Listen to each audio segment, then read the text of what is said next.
Platão, A República, livro 2º. Com estas palavras, julgava que estava livre da discussão. Mas, de fato, era apenas o prelúdio, ao que parece. Efetivamente, Glauco, que é sempre o mais destemido em tudo, também nessa altura não aceitaria a retirada de Trasímaco, e disse: Glauco, ó Sócrates, queres aparentar que nos persuadiste ou persuadir-nos, de verdade, de que toda maneira é melhor ser justo que injusto? Sócrates, queria persuadi-lo de verdade, se estivesse ao meu alcance. Glauco, então, não fazes o que queres. Ora, dizes-me, não te parece que há uma espécie de bem, que gostaríamos de possuir, não por desejarmos suas consequências, mas por o estimarmos por si mesmo, como a alegria e os prazeres que forem inofensivos e dos quais nada resulta de futuro, senão o prazer de os possuirmos? Sócrates, parece-me que existe um bem dessa espécie. Glauco, e aquele bem de que gostamos por si mesmo, e pelas suas consequências, como, por exemplo, a sensatez, a vista e a saúde? Pois, tais bens, apreciamos por ambos os motivos. Sócrates, é assim. Glauco, e, vês, uma terceira espécie de bem, no qual se compreendem a ginástica, o tratamento das doenças, a prática clínica e outras maneiras de obter dinheiro.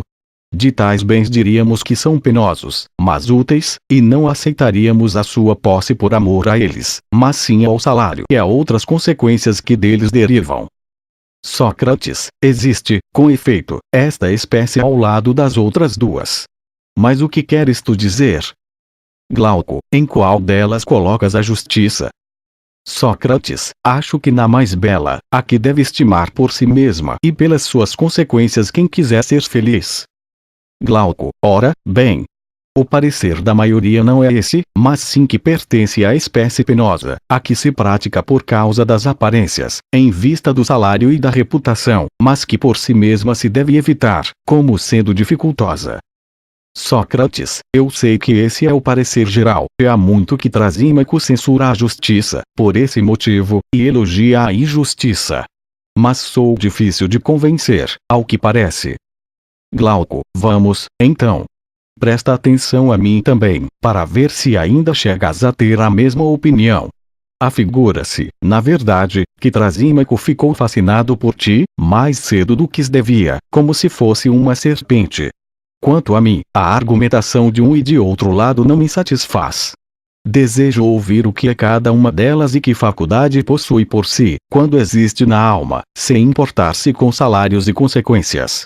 Farei, pois, da seguinte maneira, se também achares por bem. Retomarei o argumento de Trasímaco. Em primeiro lugar, direi o que se afirma ser a justiça e qual a sua origem. Seguidamente, que todos que a praticam, o fazem contra sua vontade, como consequência necessária, mas não boa. Em terceiro lugar, que é natural que procedam assim, porquanto, afinal de contas, a vida do injusto é muito melhor que a do justo, como eles afirmam. Por mim, ó Sócrates, não me parece que seja desse modo, contudo, sinto-me perturbado de ouvir Trasímaco e milhares afirmarem isso. Ao passo que, falar a favor da justiça, como sendo superior à injustiça, ainda não ouvi de ninguém, como é meu desejo, pois gostaria de elogiá-la em si, e por si. Contigo, sobretudo, espero aprender esse elogio, por isso, farei todos os esforços para exaltar a vida injusta, depois mostrarei de que maneira quero ouvir-te censurar a injustiça e louvar a justiça. Mas verifica se te apraz minha proposta. Sócrates, mais que tudo, respondi, pois de que outro assunto tu terás mais prazer em falar, que ouvir falar uma pessoa sensata? Glauco, falas a maravilha. Escuta, então, o que eu disse que iria tratar primeiro. Qual a essência e a origem da justiça? Dizem que uma injustiça é, por natureza, um bem, e sofrê-la, um mal, mas que ser vítima de uma injustiça é um mal maior que o bem que há em cometê-la. De maneira que, quando pessoas praticam ou sofrem injustiças, umas com as outras, e provam de ambas, parece-lhes vantajoso, quando não podem evitar uma coisa ou alcançar a outra, chegar a um acordo mútuo para não cometerem injustiças, nem serem vítimas delas. Daí se originou o estabelecimento de leis e convenções entre elas e a designação de legal e justo para as prescrições da lei. Tal seriam a gênese e a essência da justiça, que se situa a meio caminho entre o maior bem, não pagar a pena das injustiças, e o maior mal, ser incapaz de se vingar de uma injustiça. Estando a justiça colocada entre os dois extremos, deve-se, portanto, não pleitear-se como um bem, mas honrar-se devido à impossibilidade de praticar a injustiça. Uma vez que, o que pudesse cometê-la e fosse verdadeiramente homem, nunca aceitaria a convenção de não praticar nem sofrer injustiças, pois seria loucura. Aqui tens, ó Sócrates, qual é a natureza da justiça e qual é sua origem, segundo a voz corrente. Entenderemos melhor como os que observam a justiça, o fazem contra a vontade, por impossibilidade de cometerem injustiças, se imaginarmos o seguinte: demos o poder de fazer o que quiser a ambos, justos e injustos. Depois, o seguimos para vermos aonde a paixão os leva. Pois bem, apanharemos o justo a caminhar para a mesma meta que o injusto, devido à ambição, coisa que toda criatura está por natureza disposta a procurar com o bem, entretanto, por convenção é forçado a respeitar a igualdade. E o poder a que me refiro, seria mais ou menos o seguinte: terem faculdade que se diz haver sido concedida ao antepassado Lídio, Giges. Dizem que era um pastor que servia na casa do soberano da Lídia que, devido a uma grande tempestade e tremor da terra, rasgou-se o solo e abriu-se uma fenda no local onde ele apacentava o rebanho. Admirado ao ver tal coisa, desceu por lá e contemplou, entre outras maravilhas, um cavalo de bronze, oco, com umas aberturas através das quais se via um cadáver, aparentemente, maior que um homem que não tinha nada, senão um anel de ouro na mão. Arrancou-lhe e saiu. Ora, como os pastores reuniam-se de maneira habitual, a fim de comunicar ao rei o que sucedia todos os meses com os rebanhos, Giges foi lá também, com seu anel. Sentado em meio aos demais, deu, por acaso, uma volta para dentro do engaste do anel, em direção à parte interna da mão, e, ao fazer isso, tornou-se invisível para os que estavam ao seu lado, os quais falavam dele como se tivesse ido embora.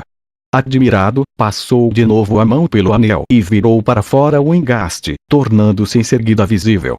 Observando estes fatos, experimentou repetir o poder do anel, virando para dentro, para verificar se tornara invisível, e para fora para reverter a visibilidade. Senhor de si, se fez como um dos delegados que acompanham o rei, atingindo sua meta, seduziu a mulher do soberano. Com o auxílio dela, atacou e o matou, assenhorando-se de seu poder. Se, portanto, houvesse dois anéis como este, e o homem justo se apoderasse de um, e o injusto de outro, não haveria ninguém, aparentemente, tão inabalável que permanecesse no caminho da justiça e que fosse capaz de se abster dos bens alheios e de não lhes tocar, sendo-lhe possibilitado o acesso ao que quisesse do mercado, entrar nas casas e unir-se a quem lhe apetecesse, matar ou libertar das algemas a quem lhe aprouvesse e fazer tudo o mais com os homens, em semelhança aos deuses. Comportando-se desta maneira, os seus atos em nada o diferenciariam dos outros, mas ambos percorreriam o mesmo caminho. E isto se demonstra numa grande prova de quem é justo, por sua vontade ou forçosamente, por entender-se que a justiça não é um bem para si, individualmente, uma vez que, diante da possibilidade de cometer injustiças, comete-as. Efetivamente, todos os homens acreditam que lhes é muito mais vantajoso, individualmente, a injustiça que a justiça, uma vez que, se alguém se apossa de tal poder e decide jamais cometer injustiças, nem apropriar-se de bens alheios, pareceria aos que o descobrissem uma desgraça ou insensatez. Contudo, elogiá-lo-iam na frente dos outros, enganando-se reciprocamente, com receio de serem vítimas de alguma injustiça. Assim, pois, são os fatos. No que se refere à escolha das vidas que estamos a falar, se considerarmos separadamente o homem mais justo e o mais injusto, seremos capazes de julgar corretamente. Caso contrário, não. Qual é, então, essa separação? É a seguinte: nada tiremos, nem ao injusto em injustiça, nem ao justo em injustiça, mas suponhamos que cada um deles é perfeito na sua maneira de viver. Em primeiro lugar, que o injusto faça como os artistas qualificados, como um piloto de primeira ordem, ou um médico excelente em sua arte, reparando no que é impossível e no que é possível fazer com sua arte e se empenhando nesta última tarefa, mas abandonando aquela. e ainda, se vacilar em algum ponto, é capaz de corrigi-lo. Assim, também o homem injusto deve empenhar-se em seus empreendimentos injustos com correção, passando despercebido, se quer ser perfeitamente injusto. Em pouca conta se deverá ter aquele que for apanhado, pois o suprassumo da injustiça é parecer justo sem ser. Demos, portanto, ao homem perfeitamente injusto a mais completa injustiça. Não lhe tiremos nada, mas deixemos que, ao cometer as maiores injustiças, atraia para si mesmo a mais excelsa fama de justo e, se acaso vacilar, seja capaz de reparar, por ser suficientemente hábil a falar para persuadir, e, se for denunciado em algum de seus crimes, que exerça a violência nos casos em que for preciso, por meio da coragem e força, ou pelos amigos e riquezas que tenha granjeado. Depois de imaginarmos uma pessoa destas, coloquemos, agora, mentalmente junto dele um homem justo, simples e generoso, que, segundo as palavras de Ésquilo, não quer parecer bom, mas o é. Tiremos-lhe, pois, essa aparência, porque se parecer justo, com certeza, terá honrarias e presentes, por aparentar tais qualidades, e assim não será evidente se é por causa da justiça, pelas dádivas e honrarias que é desse modo. Deve despojar-se de tudo, exceto da justiça, e deve imaginar-se em posição inversa da anterior. Que, sem cometer falta alguma, tenha a reputação da máxima justiça, a fim de ser provado com a pedra de toque em relação à justiça, pela sua recusa a vergar-se ao peso da má fama e suas consequências. Que caminhe inalterável até a morte, parecendo injusto toda a sua vida, mas sendo justo, a fim de que depois de terem atingido ambos o extremo do limite, um da justiça, e o outro da injustiça, se julgue qual deles foi o mais feliz. Sócrates, céus, meu caro Glauco! Com que vigor empenha-te em limpar e avivar, como se fosse uma estátua, cada um dos dois homens, a fim de o submeterem ao julgamento. Glauco, o mais que posso. Sendo eles assim, já não há dificuldade alguma, segundo creio, em prosseguir na discussão relativa ao tipo de vida que leva cada um. Digamos, pois. E se for dito de maneira um pouco rude, pensa que não sou eu que falo, ó Sócrates, mas aqueles que honram a injustiça, ao invés da justiça. Dirão o seguinte: que o justo que delineei desta maneira será chicoteado, torturado, feito prisioneiro, queimarão seus olhos e, por último, após haver sofrido todas as espécies de males, será empalado e compreenderá que se deve querer não ser justo, mas parecê-lo. O que diz Ésquilo será aplicado muito melhor ao injusto. Efetivamente, dirão que o injusto, preocupando-se em alcançar uma coisa real e não vivendo para a aparência, não quer parecer injusto, mas sê-lo, colhendo, em espírito, o fruto profundo do qual germinam as boas resoluções. Em primeiro lugar, manda na cidade por parecer justo. Em seguida, pode desposar uma mulher da família que bem quiser, dar as filhas em casamento a quem lhe aprouver, fazer alianças, formar empresas com quem desejar, e em tudo isso ganha e lucra por não se incomodar com a injustiça. De acordo com isto, quando entra em conflito público ou privado, é ele que prevalece e leva vantagens em relação aos adversários. Essa vantagem lhes faz enriquecer e fazer bem aos amigos e mal aos inimigos, e efetuar sacrifícios aos deuses e fazer-lhes oferendas numerosas, magníficas, e prestar honras aos deuses e aos homens que lhe aprouver, muito melhor do que o justo, de tal maneira que é natural, seguindo todas as probabilidades, que ele seja mais favorecido pelos deuses que o homem justo. É assim que se afirma, ó Sócrates, que junto dos deuses e dos homens, o homem injusto adquire melhor sorte que o justo. Concluindo suas palavras Glauco, e quando eu tinha em mente replicar-lhe, seu irmão, Adimanto, interrompeu e perguntou: tu não pensas, ó Sócrates, que já se discutiu suficientemente a questão? Sócrates, e por que não? Adimanto, não se disse aquilo que mais se importava discutir. Sócrates, pois bem, é como no provérbio, um irmão vem em socorro do outro. De modo que, acode-lhe tu também, se ele deixou alguma coisa a desejar. Contudo, o certo é que, o que ele disse bastou para me pôr fora de combate e me incapacitar de defender a justiça. Adimanto, estás a dizer coisas sem sentido, mas escuta mais isso que tenho a dizer. É preciso que examinemos também as afirmações contrárias às que ele fizera, sobre as daqueles que honram a justiça e rejeitam a injustiça, a fim de tornar mais claro aquilo que Glauco, me parece, quer dizer. Os pais apregoam e recomendam aos filhos, bem como todos aqueles que têm alguém a seu cargo, a necessidade de ser justo, sem elogiarem a coisa em si, a justiça. Mas, o bom nome dela advém, a fim de que, aquele que parece ser justo receba dessa fama magistraturas e tantas outras vantagens que tu, ó, Glauco, há pouco, enumerou, que o justo tem, devido à sua reputação. Entretanto, esses homens ainda encarecem as vantagens do renome, atiram para a balança o favor dos deuses e ficam com um sem número de bens para pregoar, que afirmam serem outorgados pelos deuses aos homens piedosos. Como diz Hesíodo e Homero.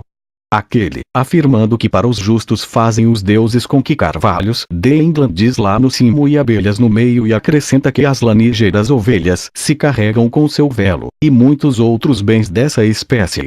O outro fala também de maneira semelhante, quando diz: como há de um rei ilustre, que, sendo temente aos deuses, obedece ao direito. A terra negra produz trigo e aveia, as árvores carregam-se de frutos, as ovelhas dão sempre crias, e o mar fornece peixe. Museu e seu filho outorgam aos justos, por parte dos deuses, bens ainda mais esplendorosos que estes. Efetivamente, levam-nos à mesa, preparam-lhes um banquete dos bem-aventurados, coroando-os de flores e fazem-lhes passar todo o tempo, daí em diante, a embriagar-se, imaginando que o mais formoso salário da virtude é uma embriaguez perpétua. Outros alargam ainda mais que estes, os benefícios por parte dos deuses, pois afirmam que do homem puro e fiel aos seus juramentos permanecem os filhos e a raça vindoura. São estes e outros elogios do gênero os que eles fazem à justiça. Quanto aos homens ímpios e injustos, esses, pelo contrário, enterram-nos no lodo do Hades e obrigam-nos a transportar água no crivo e, ainda em vida, lhes imputam má fama. E todos os castigos que Glauco enumerou relativamente aos justos, que aparentam serem injustos, esses os atribuem aos injustos sem ter mais que lhes aplicar. Eis aqui, portanto, louvor e vitupério para cada uma das classes. Ao acrescentar a estas opiniões, examina ainda Sócrates, outra espécie de argumento sobre justiça e injustiça, proferidos quer por leigos, quer por poetas. Todos, em uníssono, entoam hinos sobre a beleza da temperança e da justiça, embora difíceis e trabalhosas, ao passo que a intemperança e a injustiça são coisas suaves e fáceis de alcançar, odiosas apenas à fama e à lei. Proclamam que a injustiça é, em geral, mais vantajosa que a justiça, e estão prontos a pretender que são felizes os maus, se forem ricos ou possuidores de outras famas de poder, e a honrá-los em público e em particular, ao passo que desprezam e olham com superioridade os que forem fracos e pobres, embora concordem que são melhores que os outros. Mas, de todos os argumentos, os que tomam forma mais surpreendente são os que dizem respeito aos deuses e à virtude, que os próprios deuses atribuíram a muitos homens de bem felicidades e uma vida desgraçada, e aos maus o contrário. Mendigos e adivinhos vão às portas dos ricos tentarem persuadi-los de que têm o poder, outorgado pelos deuses, devido a sacrifícios e encantamentos, e, por outro lado, dizem fazer mal a um inimigo, mediante pequena despesa, prejudicar com igual facilidade, justo e injusto, persuadindo aos deuses a serem seus servidores, dizem eles, graças a tais ou quais inovações e feitiçarias. Para todas estas pretensões invocam os deuses como testemunhas, uns sobre o vício, garantindo facilidades, como mal pode colher-se em abundância e com facilidade. O caminho é plano, e mora junto de nós. Mas ante a virtude, puseram os deuses o suor, e um caminho longo, escarpado e íngreme. Outros, para mostrar como os deuses são influenciados pelos homens, invocam o testemunho de Homero, pois também ele disse: flexíveis até os deuses são. Com as suas preces, por meio de sacrifícios, votos aprazíveis, libações, gordura de vítimas, os homens tornam-se propícios, quando algum saiu do seu caminho e errou. Além disso, apresentam um monte de livros de Museu e Orfeu, filhos da lua e das musas, ao que dizem: É por eles que executam os sacrifícios, persuadindo não só particulares, como também cidades, nas quais é possível a libertação e purificação dos crimes por meio de sacrifícios, quer em vida, quer depois da morte. Ora, isso é o que chamam iniciação, que nos liberta dos males do além, ao passo que a quem não executar esses sacrifícios, terríveis desgraças, aguardam-no. Toda espécie de afirmações, meu caro Sócrates, proferidas desta forma e com tais garantias, que se fazem sobre a virtude e o vício, sobre o valor que homens e deuses lhes atribuem, ao ouvi-las, pensamos que fazem com que as almas dos jovens sejam bem dotadas e capazes de ir, andando como que à vontade em torno de todas, extraiam delas uma noção do comportamento que uma pessoa deve ter e da espécie de caminho que deve seguir, a fim de passar a existência o melhor possível. Na verdade, provavelmente, dirá para si mesmo aquela famosa sentença de Pindaro: hei de subir ao bastião mais elevado, pela justiça ou pelo dolo tortuoso, para assim me acolher a este reduto, e lá passar a minha vida. Pois, segundo dizem, se eu for justo, mas não o parecer, não tiro proveito nenhum, mas sim penas e castigos evidentes. Para o homem injusto, que saiba conquistar fama de justiça, a sua vida seria divinamente boa. Portanto, uma vez que a aparência, como demonstram os sábios, subjuga a verdade, e é senhora da felicidade, é para esse lado que devemos nos voltar por completo. Tenho de traçar em círculo à minha volta, como uma fachada e fronteira, uma imagem da virtude, e arrastar através de mim a raposa matreira e astuciosa do muito sapiente Arquíloco. Mas, dirá alguém, não é fácil passar sempre despercebido quem é mau. Não há nada de grandioso que não tenha dificuldades. Seja como for, se quisermos ser felizes, temos que seguir nesta direção, por onde nos levam as pegadas destes argumentos. Para o fazermos passar despercebidos, reuniremos cabalas e clubes. Temos mestres de persuasão para nos darem a ciência do discurso e do foro, com cujos recursos havemos ora persuadir, ora exercer violência, de tal maneira que satisfaremos as nossas ambições sem termos de pagar a pena. Mas aos deuses não é possível passar despercebido nem fazer violência. Ora, se eles não existissem, ou não se preocupam com as coisas dos homens, por que havemos de nos importar com o passar despercebidos? Se, porém, existem e se preocupam, nós não sabemos nem ouvimos falar a mais ninguém, senão através das leis e dos poetas que trataram de sua genealogia, e são esses mesmos que dizem que eles são moldados por meio de sacrifícios, preces brandas e oferendas. Ou se acredita em ambas as coisas, ou em nenhuma. Se, portanto, se deve acreditar neles, deve-se ser injusto e fazer-lhes sacrifícios como produto das nossas injustiças.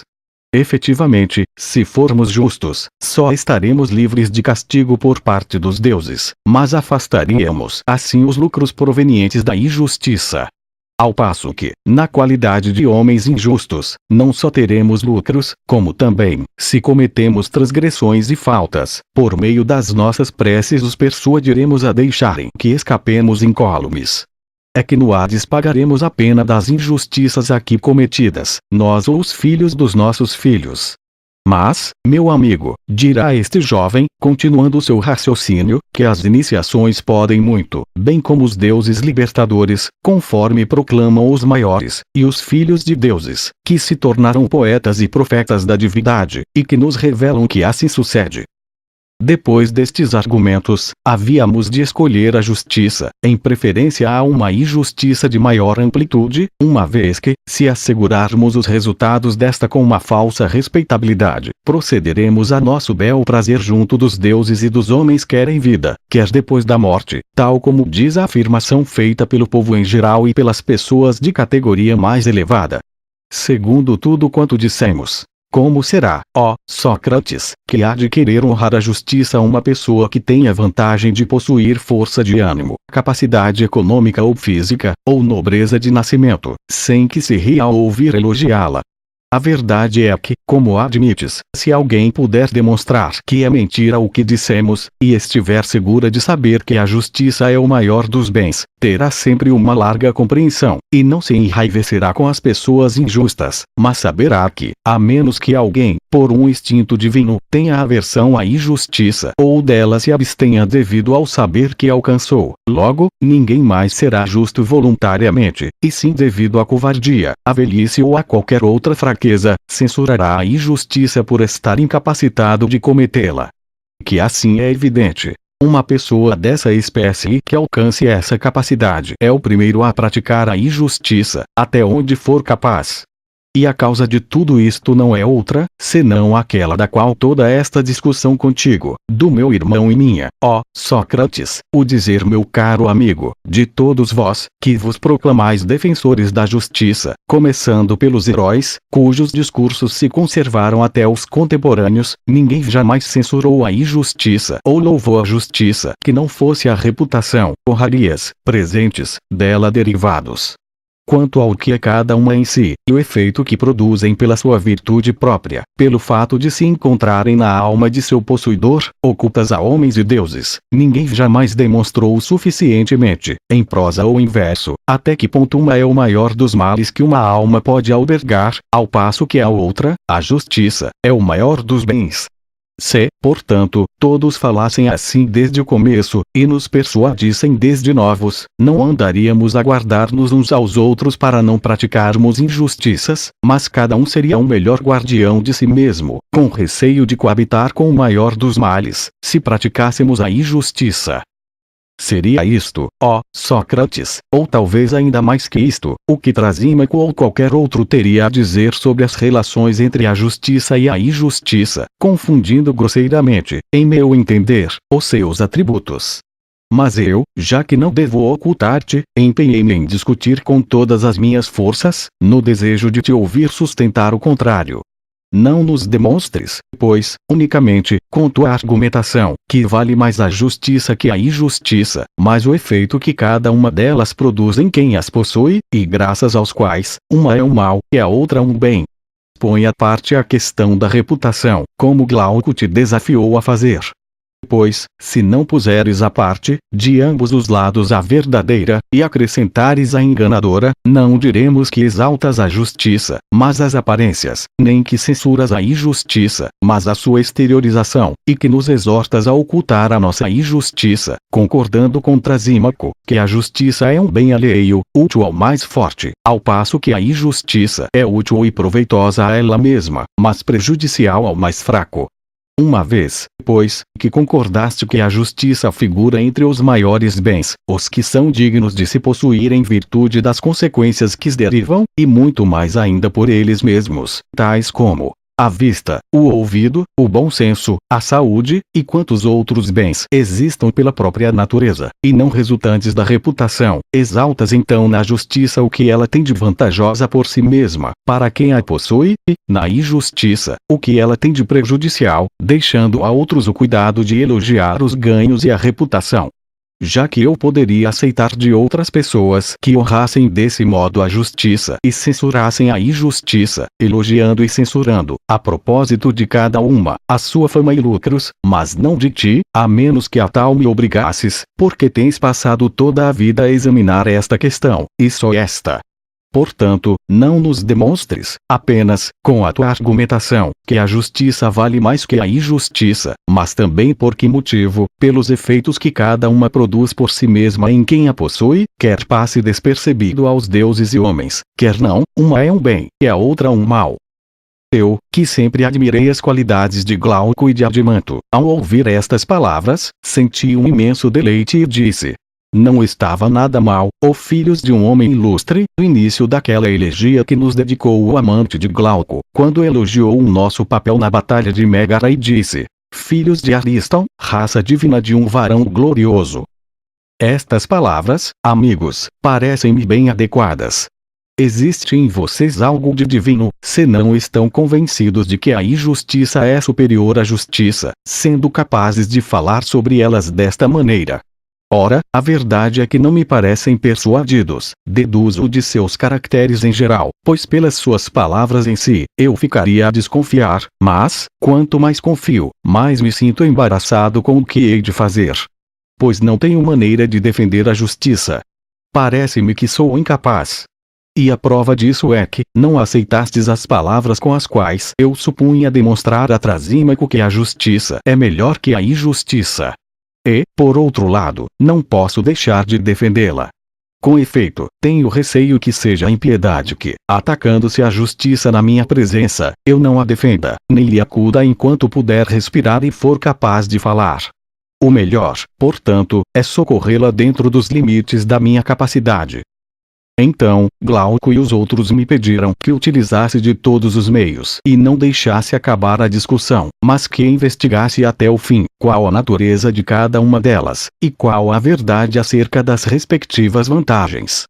Disse-lhes, então, qual era o meu parecer, que a pesquisa que iríamos empreender não era coisa fácil, mas exigia, a meu entender, acuidade de visão. Sócrates, ora, uma vez que não somos especialistas, entendo que devemos conduzir a investigação da mesma forma que o faríamos, se alguém mandasse ler de longe, letras pequenas a pessoas de vista fraca, e então alguma delas percebesse que existiam as mesmas letras em qualquer outra parte, em tamanho maior e numa escala mais ampla. Pareceria a elas, penso eu, um autêntico achado que, depois de lerem primeiro as grandes, pudessem então observar as menores para conferir se era a mesma coisa. Adimento, absolutamente, mas que semelhança vês tu, ó Sócrates, com a investigação sobre a justiça? Sócrates, a explico. Diremos que a justiça é de um só indivíduo, ou que é também de toda uma cidade. Adimento, também o é de uma cidade. Sócrates, logo, a cidade é maior que o indivíduo? Adimento, sim, é maior. Sócrates, portanto, talvez, exista uma justiça em uma escala mais ampla e mais fácil de apreender. Se quiserem, então, investigaremos primeiro qual a sua natureza nas cidades. Quando obtivermos essa indagação, executá-la-emos em relação ao indivíduo, observando a semelhança com o maior na forma do menor. Adimento, parece-me que falas bem. Sócrates, então, se quiséssemos fazer um debate sobre a formação de uma cidade, veríamos também a justiça e a injustiça surgir nele. Adimento, em breve, veríamos. Sócrates, portanto, se assim sucedesse, haveria a esperança de mais facilmente vermos o que indagamos. Adimento, muito mais, com certeza. Sócrates, parece, então, que devemos tentar levar a cabo esta empreitada. É que se me afigura que não é trabalho de pequena monta. Analisem, portanto. Adimento, já está analisado e não faças de outro modo. Sócrates, ora, uma cidade tem sua origem, segundo creio, no fato de um de nós não ser autossuficiente, mas sim necessitado de muita coisa. Ou pensam que uma cidade se funda por qualquer razão? Adimento, por nenhuma outra. Sócrates, assim, portanto, um homem compartilha a vida com outro para a satisfação de uma necessidade, e outro ainda para outra, e, como precisam de muitas coisas, reúnem-se em uma só habitação companheiros e ajudantes. A associação, pusemos o nome de cidade, não é assim? Adimento, absolutamente. Sócrates, mas, se uma pessoa numa sociedade com outra dá ou recebe algo, ou faz na convicção de que isso é o melhor para ela. Adimento, certamente. Sócrates, ora, vamos lá. Fundemos em imaginação uma cidade. Serão, ao que parece, as nossas necessidades que há de fundá-la. Adimento, como não? Sócrates, mas, de certo, que a primeira e maior de todas as necessidades é a obtenção de alimentos, em ordem de existência e vida. Adimento, inteiramente. Sócrates, a segunda é a habitação. A terceira, o vestuário e coisas do gênero. Adimento, assim o é. Sócrates, ora, prossigamos, então. Como é que a cidade bastará para a obtenção de tantas coisas? Existirá uma solução que não seja haver um que seja lavrador, outro pedreiro, outro tecelão. Acrescentaremos um sapateiro ou qualquer outro artífice que se ocupe do que é relativo ao corpo. Adimanto, com toda certeza. Sócrates, logo, o mínimo que se pode chamar uma cidade compõe-se de 4 ou 5. Adimanto, assim parece. Sócrates, e agora, deve cada um destes homens executar o seu trabalho próprio para ser comum a todos.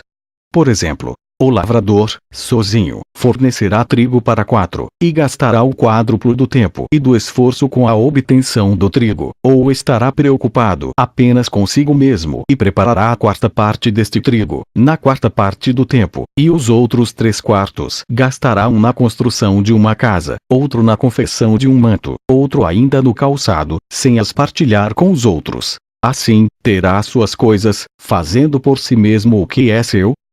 Adimanto, talvez seja mais fácil do primeiro modo que do segundo, ó Sócrates. Sócrates, por Zeus, que nada me admira. Ao ouvir-te falar, penso também que, em primeiro lugar, nenhum de nós não nasce igual ao outro, mas sim com naturezas diferentes, cada qual para a execução de uma tarefa. Ou não te parece? Adimanto, parece-me. Sócrates, como se dá isso? Uma pessoa fará o melhor se trabalhar sozinho em vários ofícios, ou se distribuir-se as tarefas entre os demais. Adimanto, assim o será, quando um executar um só ofício. Sócrates, julgo ser também evidente que, se alguém deixa escapar a oportunidade de fazer uma coisa, perde-a. Adimanto, é evidente. Sócrates, é que, creio eu, a obra não espera pelo lazer obreiro, mas força ao obreiro a cumprir seu trabalho, sem passatempos. Adimanto, é forçoso.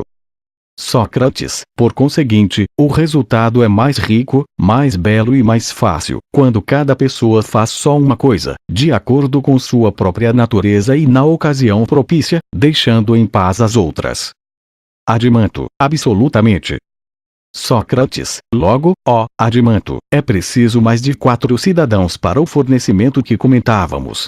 Com efeito, não será o lavrador em pessoa, ao que me parece, quem fará o arado para si, se quer que seja perfeito, nem a enxada, nem os demais utensílios de lavoura. Nem, por sua vez, o pedreiro. Também, ele precisa de muita coisa, e, do mesmo modo, o tecelão e o sapateiro. Ou não? Adimanto, é verdade. Sócrates, ora, os carpinteiros, ferreiros e tantos outros artífices de mesma espécie, associando-se à nossa pequena cidade, torná-la mais povoada. Adimanto, absolutamente. Sócrates, mas, não seria mesmo grande, se lhe acrescentamos boiadeiros, pastores e outros guardadores de gado, a fim de que os lavradores tivessem bois para lavrar, e os pedreiros, juntamente com os lavradores, pudessem se servir de animais para os transportes, e os tecelões e sapateiros de peles e lã? Adimanto, não seria de modo algum uma cidade pequena, se tivesse tudo isso. Sócrates, mas, fundar essa cidade num lugar onde não precisasse importar nada, é quase impossível. Adimanto, efetivamente, é impossível. Sócrates, precisará, pois, de outras pessoas que lhe traga de outra cidade aquilo de que carece. Adimanto, precisará. Sócrates, mas, certamente, se esse mensageiro for de mãos vazias, sem nada levar que necessite a cidade vizinha, regressará também de mãos vazias, não é assim? Adimanto, assim me parece. Sócrates, portanto, é preciso, não só que se produza o suficiente nessa cidade, mas também produtos em quantidade para suprir a necessidade de outras. Adimanto, é preciso. Sócrates, então, a nossa cidade carece de mais lavradores e de mais outros artífices? Adimanto, de mais, com efeito. Sócrates, e, em especial, de mais mensageiros, dos que exportam e importam produtos. Esses seriam os comerciantes, não é assim? Adimanto, e. Sócrates, então, também precisaremos de comerciantes. Adimanto, absolutamente. Sócrates, e se o comércio se realizar por mar, haverá necessidade ainda de muitos outros homens instruídos na labuta marítima. Adimanto, de muitos, sim. Sócrates, e, então, na mesma cidade, de que modo trocarão entre si seus produtos? Por esse motivo é que estabelecemos uma sociedade, e fundamos uma cidade. Adimanto, é evidente que por meio da compra e venda. Sócrates, daí resultará para nós um mercado e uma moeda, sinais dos resultados de trocas comerciais. Adimanto, absolutamente. Sócrates, mas se o lavrador, ou qualquer outro trabalhador, tiver trazido ao mercado algum dos seus produtos, e não chegar ao mesmo tempo em que os que precisam adquirir sua mercadoria, há de ficar sentado em praça pública, sem se ocupar de sua atividade. Adimanto, de modo algum. Mas há pessoas que, ao suceder isto, colocam-se nesse estado. Nas cidades bem administradas, são geralmente os mais débeis fisicamente e inúteis para qualquer trabalho. De fato, têm de permanecer ali pela praça pública para comprar aos que precisam vender, e para vender aos que precisam fazer alguma compra. Sócrates, é então essa necessidade, disse eu, que fará surgir os retalhistas na nossa cidade. Ou não chamaremos retalhista, aos que se instalam no mercado para intermediar na compra e venda, ao passo que os que andam a viajar pelas cidades são negociantes? Adimanto, absolutamente. Sócrates, há, ainda, outros servidores que pelo seu intento não seriam muito dignos de serem admitidos na nossa comunidade, entretanto são possuidores de uma força física suficiente para trabalhos pesados. Esses vendem a utilidade de sua força e, como chamam ao preço, salário, designam-se, julgo eu, assalariados. Não é assim? Adimanto, certamente. Sócrates, são um complemento da cidade estes assalariados, ao que parece. Adimanto, acho que sim.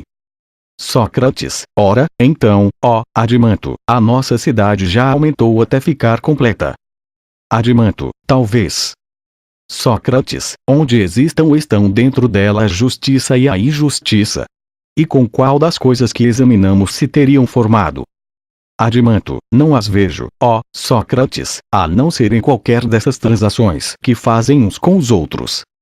Sócrates, talvez, estejas a dizer bem, mas examinemos a questão sem hesitar. Adimanto, examinemos, pois, em primeiro lugar, de que maneira irão viver as pessoas assim organizadas.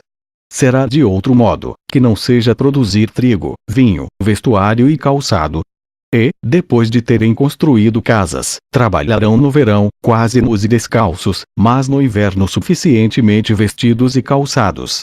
Irão alimentar-se com farinha preparada, uma com cevada, outra com trigo, esta cozida, e aquela amassada. Com isso, farão uma boa massa e pães, que serão servidos em juncos ou em folhas limpas, se acomodarão em leitos de folhagens de alegra campo e mirto, banquetearão, eles e os filhos, bebendo vinho, coroados de flores, e cantando hinos aos deuses, em um agradável convívio uns com os outros, sem possuírem filhos acima da proporção de seus bens, com receio da penúria ou da guerra. Tomando a palavra, disse Glauco: pões os homens a banquetear sem proteínas, ao que parece. Sócrates, falas a verdade, repliquei, tinha-me esquecido que também hão de ter uma proteína. É evidente que há de fazê-lo cozidos com sal, azeitona, queijo, vegetal e legume, coisas que há no campo. Havemos mesmo de servir-lhes de sobremesas de figo, grão de bico, torrarão ao fogo, bagas de murta e bolotas, enquanto bebem moderadamente. E assim passarão a vida em paz e com saúde, morrerão velho, como é natural, e transmitirão aos seus descendentes uma vida da mesma qualidade. Glauco, se estivesses a organizar, Sócrates, uma cidade de porcos, não precisavas de outra forragem para eles. Sócrates, mas, então, como há de ser, Glauco? Glauco, como de costume. Acho que deve reclinar-se em leitos, se não quiseres que se sintam infelizes, e que jantem à mesa iguarias e sobremesas, como hoje há. Sócrates, que seja. Não estamos a examinar apenas a origem de uma cidade, mas, ao que parece, uma cidade de luxo. Talvez, não seja mal. Efetivamente, ao estudarmos uma cidade dessas, rapidamente, podemos descobrir de onde surgem nas cidades a justiça e a injustiça. A verdadeira cidade me parece ser aquela que descrevemos como uma coisa sã, mas, se quiserem, observaremos também a que está repleta de problemas. Algumas coisas que temos discriminado, ao que me parece, não bastam a certas pessoas. pode-se acrescentar-lhes leitos, mesas e outros objetos, e ainda iguarias, perfumes, incensos, guloseimas e cada uma destas coisas em toda a sua variedade. Em especial, não mais se colocará entre as coisas necessárias o que dissemos primeiro: habitações, vestuários e calçados, e se buscará a pintura e o colorido, entendendo-se que se deve possuir ouro, marfim e preciosidades dessa espécie. É ou não assim? Glauco e Sócrates: portanto, temos de tornar a cidade maior. A que era sã, não é bastante, mas teremos de enchê-la com uma multidão de pessoas que já não se encontra na cidade por necessidade, como os caçadores de toda espécie e imitadores, muitos dos quais são os que se ocupam de desenhos e cores, muitos outros da arte das musas, ou seja, os poetas e seus servidores, rapsodos, atores, empresários, artífices que fabriquem toda espécie de utensílios, sobretudo adereços femininos. E precisaremos de ainda mais servidores. Carecemos de pedagogos, amas, governantes, cabeleireiros e ainda cozinheiros. Estas eram coisas que, em nossa primeira cidade não existiam, pois não era preciso, mas nesta necessitaremos de todos eles. E ainda careceremos de todas as outras espécies de gado, caso alguém queira alimentar-se delas. Não é assim? Glauco: como não? Sócrates: portanto, também sentiremos muito mais a necessidade de médicos, levando esta vida, que anteriormente. Glauco: muito mais, certamente. Sócrates: e a região que então fora suficiente para alimentar a população de outrora, de bastante que era se tornará exígua. Ou que diremos? Glauco: é isso. Sócrates: portanto, não teremos de ir retirar terras de nossos vizinhos, se quisermos ter o suficiente para pastagens e lavoura, e aqueles, por sua vez, não terão de retirar a nossa, se também eles não abandonarem o desejo da posse ilimitada de riquezas, ultrapassando a fronteira do necessário. Glauco: será inteiramente forçoso, ó Sócrates. Sócrates: havemos então de fazer guerra, ó Glauco, ou como há de ser? Glauco: tem de ser assim. Sócrates: e não digamos mais nada, pois se a guerra faz qualquer bem ou mal, é somente isto. Descobriremos a origem da guerra, de onde derivam, sobretudo, as desgraças particulares e públicas para as cidades, cada vez que se origina. Glauco: é inteiramente assim. Sócrates: então, meu amigo, é preciso uma cidade ainda maior, com um exército não exíguo, mas completo, que saia a combater, e lute contra o invasor por todos os bens da cidade. Glauco: que os próprios cidadãos não bastam. Sócrates: não, se está certo o princípio em que tu e nós todos assentamos, quando modelamos a cidade. Dizíamos, se bem te lembras, de que era impossível que uma só pessoa exercitasse com perfeição diversas artes. Glauco: falas a verdade. Sócrates: e então, a luta da guerra não te parece ser uma arte? Glauco: sim, e muito. Sócrates: devemos então preocupar-nos mais com a arte do sapateiro que com a arte da guerra? Glauco: de modo algum. Sócrates: mas impedimos o sapateiro de tentar ser ao mesmo tempo lavrador, ou tecelão, ou pedreiro, e só o deixamos ser sapateiro, a fim de que a obra de fazer sapatos resultasse perfeita. Do mesmo modo, a cada uma dos outros atribuiremos uma única arte, aquela para a qual cada um nascera e que haveria de exercitar toda a vida, com exclusão de outras, sem postergar as oportunidades de se tornar um artífice perfeito. No que respeita à guerra, não se deve dedicar mais importância ao seu aperfeiçoamento. Ou é assim tão fácil que será, ao mesmo tempo, guerreiro lavrador, ou quem trabalhar de sapateiro ou em qualquer outra arte, ao passo que ninguém pode tornar-se um bom jogador de damas ou dados, se não se dedicar a isso desde a infância e só o praticar como passatempo. Se uma pessoa pegar num escudo ou em qualquer outra arma ou instrumento de guerra, tornar-se-á no dia próprio um lutador satisfatório, de armas pesadas ou de qualquer outra espécie, ao passo que o fato de tomar nas mãos outro instrumento não fará de ninguém um artífice ou atleta, nem será útil àquele que não tiver adquirido o conhecimento de cada arte nem obtido a prática suficiente? Glauco: nesse caso, os instrumentos seriam bem valorosos. Sócrates, portanto, quanto maior for o trabalho dos guardiões, tanto mais será necessário que se desliguem de outra ocupação e realizem este trabalho com maior atenção e cuidado. Glauco, assim suponho. Sócrates, e para esta finalidade, acaso não é necessária também uma natureza apropriada? Glauco, como não? Sócrates, portanto, é tarefa nossa, segundo parece, e se na verdade formos capazes disso, proceder à escolha daqueles que possuem qualidades e naturezas apropriadas para a custódia da cidade. Glauco, realmente, tarefa nossa. Sócrates, por Zeus. Tomamos conta de um negócio que não é de pouca monta. Mesmo assim, não devemos vacilar, até onde nossas forças nos permitirem. Glauco, não devemos de fato. Sócrates, ora, tu pensas que, para efeitos de servir de guarda, há alguma diferença entre a natureza de um cachorrinho e a de um jovem bem-nascido? Glaucon, que queres dizer? Sócrates, que um e outro precisa ser perspicaz e sentir o inimigo rápido durante a perseguição, desde o momento em que se aperceber dele. Além disso, ser forte para combater, caso seja apanhado. Glauco, precisa, efetivamente, de todas essas qualidades. Sócrates, e, além disso, de ser valente, para lutar com energia. Glauco, como não? Sócrates, mas poderá ser valente quem não for forte de ânimos, quer seja cavalo ou qualquer outra espécie de animal. Ou não reparaste como o ânimo é invencível e indomável, e como uma alma possuída por ele desconhece o medo diante da derrota ou em qualquer circunstância? Glauco, reparei. Sócrates, portanto, já são evidentes as qualidades físicas que deve ter o guardião. Glauco, sim, são. Sócrates, e quanto às psíquicas, como o ânimo? Glauco, também. Sócrates, ora, como é que eles não vão disser, ó, Glauco, selvagens entre si e concidadãos para com os outros, se forem possuidores de um temperamento assim? Glauco, por Zeus, não será fácil. Sócrates, contudo, é sem dúvida necessário que sejam brandos para os compatriotas, embora severos com os inimigos, pois nesse caso não terão de esperar que o destruam, mas eles mesmos se anteciparão em fazê-lo. Glauco, é verdade. Sócrates, então, que havemos de fazer? Onde acharemos alguém doce e impetuoso ao mesmo tempo?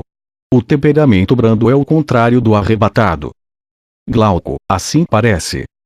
Sócrates, e, contudo, aquele a quem faltar uma ou outra característica, não poderá ser um bom guardião, e para conseguir tal coisa parece impossível, daí decorrem as dificuldades de encontrar um bom guardião. Glauco, arrisquemo-nos a isso.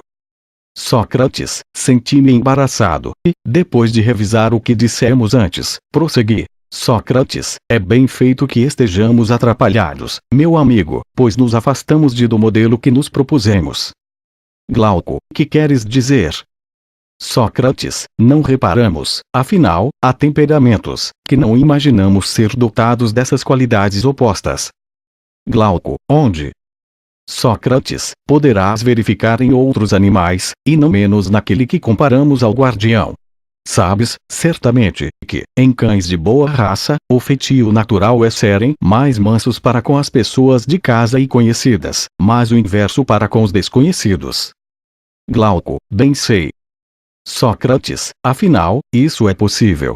E quando procuramos um guarda dessa espécie não vamos contra a natureza? Glauco, parece que não. Sócrates, ora, não te afigura que o futuro guardião precisará ainda acrescentar ao seu temperamento fogoso um instinto filósofo? Glauco, como assim? Não compreendo.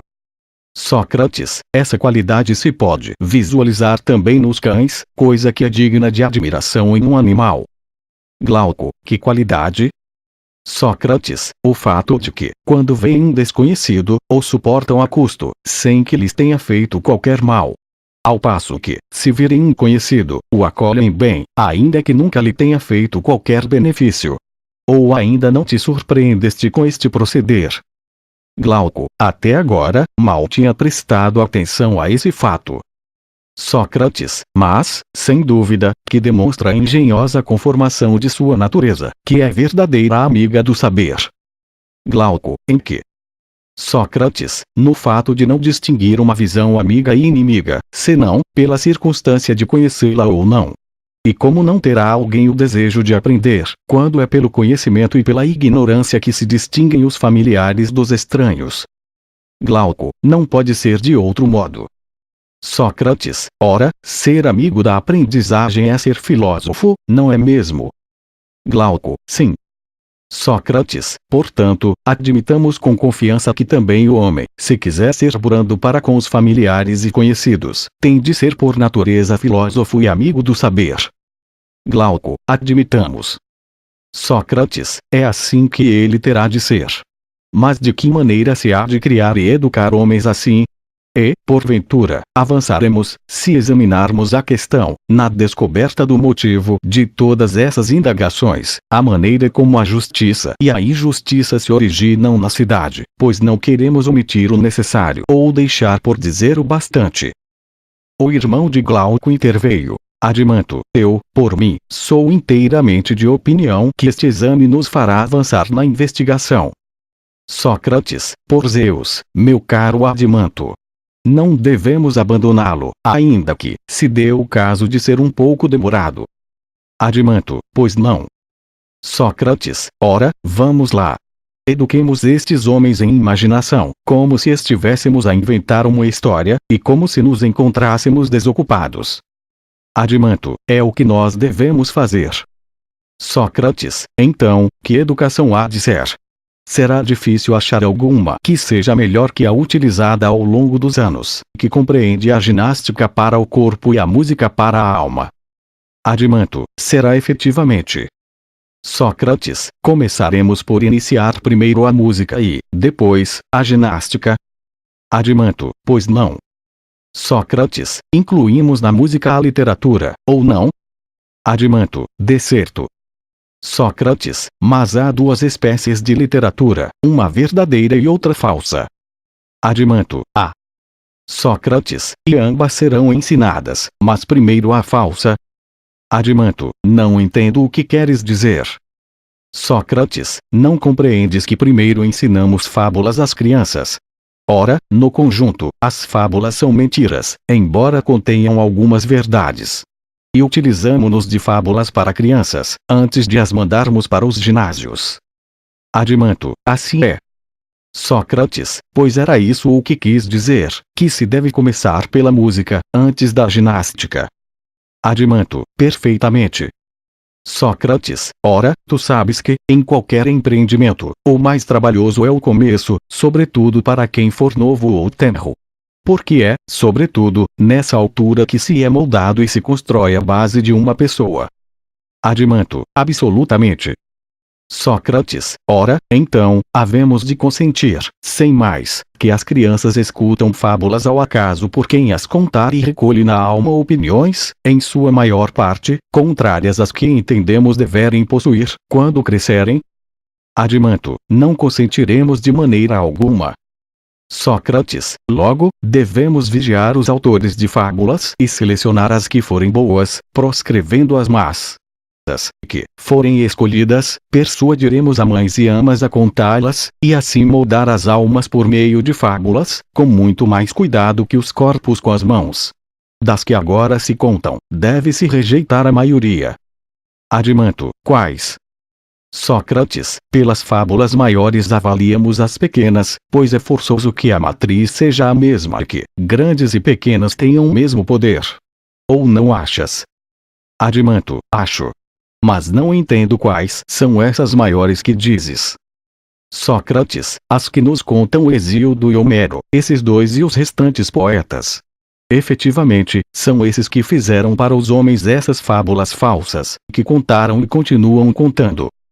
Adimanto, quais são elas, e em que as censuras? Sócrates, aquilo que se deve censurar antes de tudo, que é a mentira sem nobreza. Adimanto, que é isso? Sócrates, é o que acontece quando alguém delineia erradamente, numa obra literária, a maneira de ser de deuses e heróis, tal como um pintor quando faz um desenho que nada se parece com as coisas que se quer retratar. Adimanto, está certo que censures tais erros. Mas, então, como e em que os acusaremos? Sócrates, em primeiro lugar, a maior das mentiras é sobre os seres mais elevados, que foi feita sem nobreza, a que Urano tenha cometido o que Hesíodo lhe atribui, e que, depois, Cronos se vingou. E os atos de Cronos e o que sofreu por parte do filho, ainda que supuséssemos ser verdade, não deveria contar-se assim descuidadamente a gente nova, ainda privada de raciocínio, mas antes passar-se em silêncio. Entretanto, se fosse forçoso referi-lo, escutariam em segredo o menor número de pessoas possível, depois de haverem sacrificado, não um porco, mas uma vítima enorme e impossível de encontrar, a fim de fossem poucos a ouvirem não. Adimanto, realmente, essas historias são, sem dúvida, desagradáveis. Sócrates, e não devem contar-se, ó, Adimanto, na nossa cidade. Nem se deve dizer a um jovem que nos escuta que cometer os maiores ultrajes não é nada surpreendente, nem tampouco que castigar, de todos os modos, um pai que lhe fez mal é o fazer o mesmo que os primeiros e maiores entre os deuses o fez. Adimanto, não, por Zeus, também a mim não me parece que seja conveniente contá-lo. Sócrates, nem, de modo algum, que os deuses lutam com os deuses, que conspiram e combatem, pois nada disso é verdade, se quisermos que os futuros guardiões de nossa cidade considerem uma grande opção o fato de odiarem uns aos outros, por pouca coisa. Não se deve contar ou retratar lutas de gigantes e outras inimizades múltiplas e variadas de deuses e heróis para com familiares seus. Mas, se de algum modo, queremos persuadi-los de que jamais um cidadão teve ódio a outro, nem que isso é sancionado pela lei divina, é isto que deve ser dito, de preferência às crianças, por homens e mulheres de idade, e, quando elas forem velhas, também os poetas devem compelir-se a fazer-lhes composições próximas deste teor. Que Hera foi algemada pelo filho, e Hefestos projetado à distância pelo pai quando queria acudir à mãe, a quem aquele estava agredindo, e que houve combates dos deuses, tantos quantos Homero forjou, são fábulas que não se deve aceitar na cidade, quer tenham sido inventadas com um significado profundo, quer não. Quem é novo, não é capaz de distinguir o que é alegórico do que não é. Mas, a doutrina que aprendeu em tenra idade costuma ser indelével e inalterável. Por causa disso é que, talvez, devemos procurar, acima de tudo, que as primeiras histórias sejam compostas com a maior nobreza possível, orientadas ao sentido da virtude. Adimanto, está certo, mas se alguém nos perguntar ainda quais são essas fábulas, o que diremos? Sócrates, ó, Adimanto, de momento, nem eu nem tu somos poetas, mas fundadores de uma cidade. Como fundadores, cabe-nos conhecer os moldes segundo os quais os poetas devem compor suas fábulas, e dos quais não se devem desviar ao fazerem os versos, mas não cabe a nós elaborar as histórias. Adimanto, está certo, mas isso de que os moldes respeitam a teologia, gostaria de saber quais seriam. Sócrates, seriam do seguinte teor. Tal como Deus realmente é, assim é que se deve, sem dúvida, representá-lo, quer através de poesia épica, lírica ou trágica. Adimanto, assim deve ser. Sócrates, ora, Deus é essencialmente bom, então é assim que se deve falar dele. Adimanto, sem dúvida. Sócrates, mas nada que seja bom é prejudicial, não é verdade? Adimanto, não me parece que o seja. Sócrates, e o que não é prejudicial é nocivo. Adimanto, de modo algum. Sócrates, mas o que não é prejudicial faz algum mal? Adimanto, também não. Sócrates, e aquilo que não faz mal algum poderia ser causa de algum mal? Adimanto, como haveria de sê-lo? Sócrates, mas então, o que é bom não é vantajoso? Adimanto, e Sócrates, então, é causa do benefício. Adimanto, e Sócrates, ora, então, o bem não é a causa de tudo, mas a causa de bens e sem culpa dos males. Adimanto, com toda certeza. Sócrates, logo, Deus, uma vez que é bom, não poderia ser a causa de tudo, como diz a maioria das pessoas, mas causa apenas de um pequeno número das coisas que acontecem aos homens, e sem culpa do maior número delas. Com efeito, os nossos bens são menores que os males, e, se a causa dos bens a ninguém mais se deve atribuir, dos males há de se procurar outros motivos. Adimanto, parecem-me muito exatas tuas palavras. Sócrates, então, não se deve aceitar o erro cometido por Homero ou qualquer outro poeta ao dizer este absurdo acerca dos deuses. Que no limiar de Zeus repousam vasilhas, cheias de destinos, uns bons, outros maus.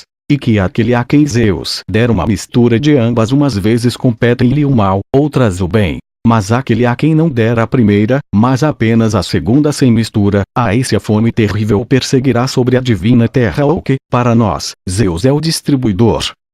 Quer de bens, quer de males, quanto à violação dos juramentos e das tréguas que foram quebradas por Pândaro. Se alguém disser que sucedeu por causa de Atena e de Zeus, não o louvaremos.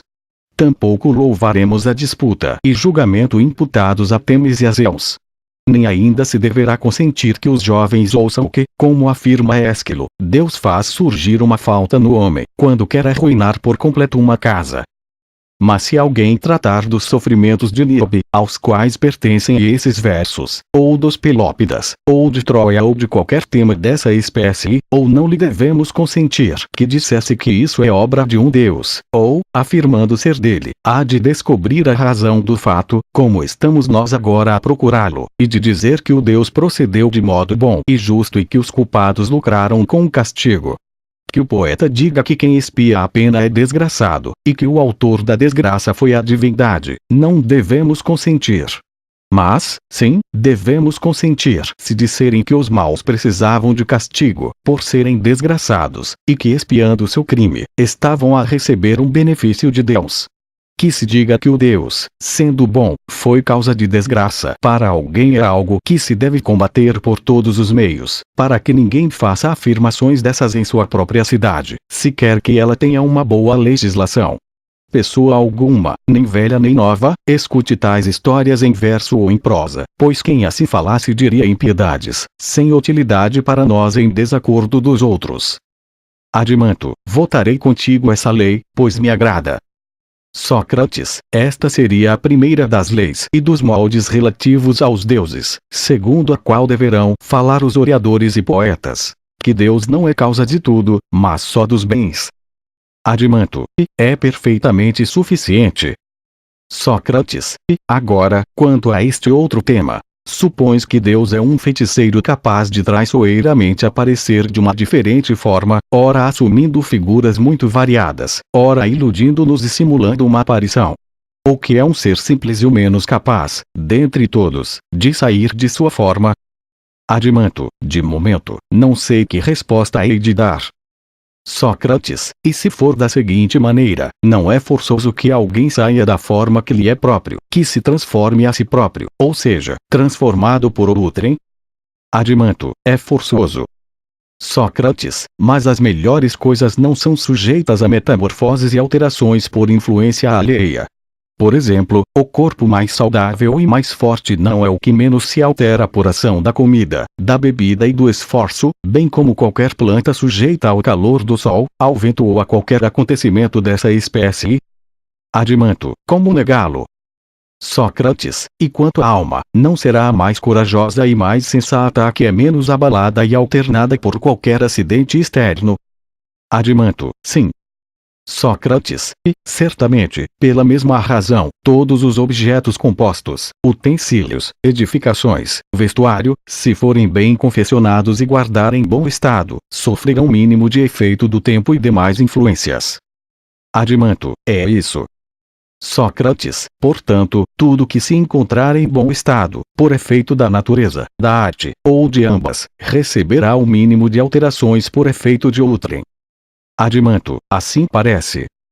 Sócrates, ora, Deus, em tudo que lhe diz respeito, é o melhor. Adimanto, como negá-lo? Sócrates, e, desse modo, é quem poderá ter menos formas. Adimanto, sem dúvida. Sócrates, mas não poderá ele transformar-se ou metamorfosear-se? Adimanto, é evidente que sim, de fato se pode alterar. Sócrates, então, transforma-se em melhor e mais belo, ou em pior e mais feio. Adimanto, não poderia ser em pior, se de fato se transforma, porquanto não havemos de dizer se Deus carece de qualquer parte de beleza ou de virtude. Sócrates, dizes muito bem, mas sendo assim, parece-te, ó Adimanto, que alguém, por sua livre vontade, seja Deus ou homem, queira de qualquer modo tornar-se inferior? Adimanto, é impossível. Sócrates, logo, é impossível até um Deus querer transformar-se. E, segundo parece, cada uma das divindades permanece sempre de uma só maneira, com a mesma forma que lhe é própria. Adimanto, parece-me necessário. Sócrates, então, meu caro, que nenhum dos poetas nos venha dizer que os deuses semelhantes a forasteiros de outras terras sob aspectos variados percorrem as cidades. E que ninguém venha contar mentiras sobre Proteu e Tétis, nem ponha em cena, em tragédias ou outros poemas, Héra metamorfoseada em sacerdotisa, a mendigar para os filhos vivificantes do rio Ínaco. E que não nos digam tantas outras mentiras deste gênero. E que, por sua vez, as mães, convencidas pelos poetas, não aterrorizem os filhos contando-lhes histórias errôneas de certos deuses a vaguear pela noite, com aparência diversa de estrangeiros ou forasteiros, a fim de que, ao mesmo tempo, nem blasfeme contra os deuses, nem tornem os filhos medrosos. Adimanto, que não façam assim. Sócrates, porém, os deuses, por si, não são capazes de metamorfosear-se, mas fazem-nos crer que aparecem sob toda espécie de formas, por meio de ilusões e feitiçarias? Adimanto, que queres dizer? Sócrates, o seguinte, que ninguém aceita, de livre vontade, ser enganado no principal e sobre os assuntos principais, mas receia, acima de tudo, que a mentira aí se instale. Adimanto, nem agora compreendo. Sócrates, é que julgas que estou a dizer algo muito solene. Mas o que digo é que ninguém aceita ser enganado, e que sua alma permaneça no erro em relação à verdade. Conservar aí a mentira é inadmissível. Adimanto, sem dúvida. Sócrates, porém, mais corretamente, como há pouco referia, chamaria de verdadeira mentira a ignorância que existe na alma da pessoa enganada. Uma vez que a que consiste em palavras é uma imitação do que a alma experimenta e uma imagem que surge posteriormente. Não é uma mentira completamente isenta, não é assim? Adimanto, inteiramente. Sócrates, por conseguinte, a mentira autêntica, a verdadeira, é detestada não só pelos deuses, mas também pelos homens. Adimanto, assim me parece. Sócrates, e quanto à mentira com palavras? Quando e a quem é útil, a ponto de não merecer o desprezo? Não será em relação aos inimigos e aos chamados amigos, quando, devido a um delírio ou a qualquer loucura, tentam praticar uma ação. Neste caso, seria útil como um remédio, já que objetivaria desviá-lo. E na composição de fábulas, que ainda há pouco nos referíamos, por não sabermos onde está a verdade do passado e acomodarmos, o máximo possível, a mentira à verdade, não estamos a tornar útil a mentira. Adimanto, é inteiramente assim. Sócrates, mas, por qual desses motivos a mentira seria útil à divindade? Seria porque, desconhecendo o passado, ele teria de acomodar-nos à mentira. Adimanto, seria ridículo, sem dúvida. Sócrates, não há nada do poeta, mentiroso em Deus. Adimanto, não me parece. Sócrates, mas mentiria por temor aos inimigos. Adimanto, longe disso. Sócrates, então, seria por delírio ou loucura dos amigos. Adimanto, mas é que não há entre amigos de deuses delirantes e loucos. Sócrates, então, não existe motivo para um deus mentir. Adimanto, não. Sócrates, logo, tudo que é relativo à divindade e aos deuses é totalmente alheio à mentira. Adimanto, totalmente, sim. Sócrates, por conseguinte, Deus é absolutamente simples, e verdadeiro em palavras e atos, e não se altera nem ilude aos outros, por meio de aparições, falas ou envio de sinais, quando se está desperto ou em sonhos. Adimanto, assim me parece. Sócrates, concordas, portanto, que haverá um segundo modelo, de acordo com o qual se deve escrever em prosa e em verso acerca dos deuses, como não sendo feiticeiros que mudam de forma, nem séres que nos iludem com mentiras em palavras e atos. Adimanto, concordo. Sócrates, ora, nós que elogiamos muita coisa em Homero não louvaremos uma, que é o envio do sonho por Zeus a Agamemnon. nem a Ésquilo, quando faz com que Tétis diga a Apolo, ao cantar, elogios à sua bela progenie, de vida isenta de doença, sugestão retirada do livro, e de longa duração que anunciou que de tudo, no meu destino, cuidariam os deuses entoou pé, para minha alegria. Julgava eu que era sem dolo, de Febo a boca imortal, plena da arte dos oráculos e ele, o mesmo que cantou este hino, que estava presente à festa, o mesmo que tais coisas disseram, ele mesmo é o que matou, esse filho que é meu. Quando alguém disser tais coisas dos deuses, tomaremos por mal e não lhe daremos atenção. Não consentiremos que os mestres as usem na educação dos jovens, se queremos que os nossos guardiões sejam tementes aos deuses e semelhantes a eles, na máxima medida em que isso for possível a um ser humano. Adimanto, eu, por mim, concordo em tudo com esses padrões, declarou, e seria capaz de tomá-los como leis.